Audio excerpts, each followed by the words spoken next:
Pour le moment, nous pouvons dire que les conditions ça va, même s'il y a à parfaire encore, ça va, nous sommes bien logés, on mange très bien et puis bon, ça va quand même pour le moment. On espère que ça va continuer et puis ça va s'améliorer au fur et à mesure jusqu'à la fin. Parce que c'est plus de 42 pays de l'espace francophone qui vont envoyer leurs représentants.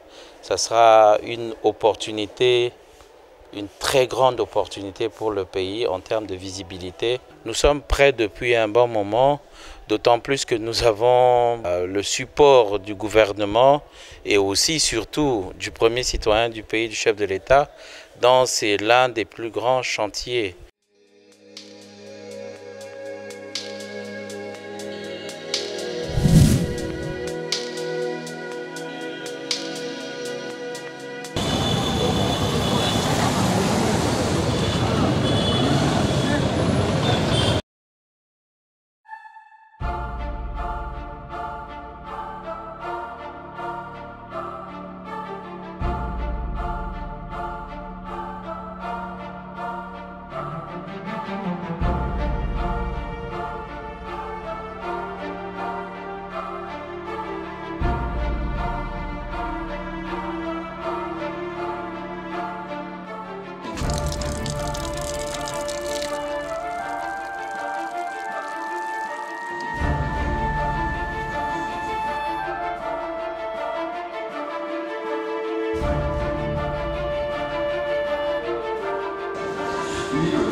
Vous n'êtes pas parti au stade?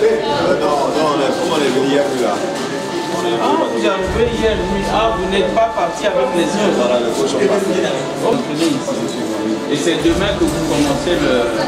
Ok, allez-y alors. Moi, c'est Bienvenue Savadogo. Je suis un athlète burkinabé, je suis spécialiste des 400 mètres air. Je suis arrivé ici pour la préparation des Jeux de la francophonie qui va se dérouler d'ici quelques jours.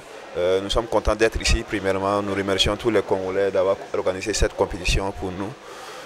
Nous espérons avoir beaucoup de médailles et puis à la fin que tout le monde soit dans la joie, dans la santé, quoi. Je tenais à remercier tout le monde, les autorités du Congo et mes autorités aussi du Burkina Faso qui ont facilité notre venue ici. Pour le moment, nous pouvons dire que les conditions ça va, même s'il y a à parfaire encore, ça va, nous sommes bien logés, on mange très bien et puis bon, ça va quand même pour le moment. On espère que ça va continuer et puis ça va s'améliorer au fur et à mesure jusqu'à la fin.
visite. Donc moi, c'est effectivement Serge Djamani, je suis le responsable de la commission hébergement des Jeux de la francophonie. C'est une commission qui s'occupe principalement de l'hébergement des athlètes au village, comme vous êtes venu ici voir au niveau de l'UNIKIN. Mais aussi, nous nous occupons également de l'hébergement de toute la partie officielle, au niveau des hôtels, des arbitres. Il y a près de 1000 personnes aussi qui viennent dans le cadre des Jeux que nous logeons en hôtel et plus de 4000 que nous logeons au niveau du village. Vous avez vu l'UNIKIN, vous avez vu la modernité, vous avez vu ce qui a été fait comme effort pour rendre ce site magnifique. Tout marche, tout fonctionne, il est viable. Ce n'est qu'un bâtiment que vous avez vu sur 14 qui existent ici. Ça, c'est le Home 10, là où pour l'instant nous recevons les athlètes de la Conféges. Ils sont à peu près 300 d'à peu près 8 pays d'Afrique, dont nous-mêmes les Congolais. Tout se passe bien, il y a le confort, vous avez fait le tour, il y a pas grand-chose à dire. Donc, c'est en prélude au jeu qui commence la semaine prochaine, d'ici une semaine. À partir de la fin de cette semaine, beaucoup de délégations vont commencer à venir. Mais tout est prêt, nous sommes prêts. Tout le pays est mobilisé. Voilà. Et voilà ce que je peux dire. Simplement demander à nos compatriotes effectivement de réserver le meilleur accueil possible à nos hôtes, parce que c'est plus de 42 pays de l'espace francophone qui vont envoyer leurs représentants. Ça sera une opportunité, une très grande opportunité pour le pays en termes de visibilité pendant plus de 2 semaines, qu'on en profite pour réserver le meilleur accueil possible, comme nous le faisons actuellement ici avec ces jeunes-là. Voilà ce que je pouvais dire. Nous sommes prêts depuis un bon moment, d'autant plus que nous avons tout le support du gouvernement et aussi surtout du premier citoyen du pays, du chef de l'État, dans c'est l'un des plus grands chantiers pour cette année. Et voilà, donc quand c'est comme ça, moi j'ai cette expression-là de mouiller le maillot. J'ai changé, je ne me mets plus en costume ou en tenue de travail, je me mets en tenue de combat pour le pays, pour que le pays puisse balayer d'un revers de main avec tout ce que nous avons comme potentialité, le montrer aux gens. Il y a ce qu'on peut dire, vous me prenez à la fin de votre reportage, mais vous avez d'abord fait le tour. On n'a pas menti, donc vous avez fait le tour. Vous avez vu ces athlètes-là du Burkina qui sont arrivés tard le soir et donc qui ne pouvaient pas partir avec les autres sur le site, le complexe. Vous voyez tout ce qui s'est réalisé en peu de temps en termes d'architecture, complexe sportif, la modernisation. On ne peut que pouvoir être satisfait de cela et se donner à fond pour que notre pays marque l'histoire et que les générations futures, surtout la jeunesse congolaise, puissent en profiter. Donc nous sommes prêts, effectivement prêts à pouvoir recevoir les athlètes du monde.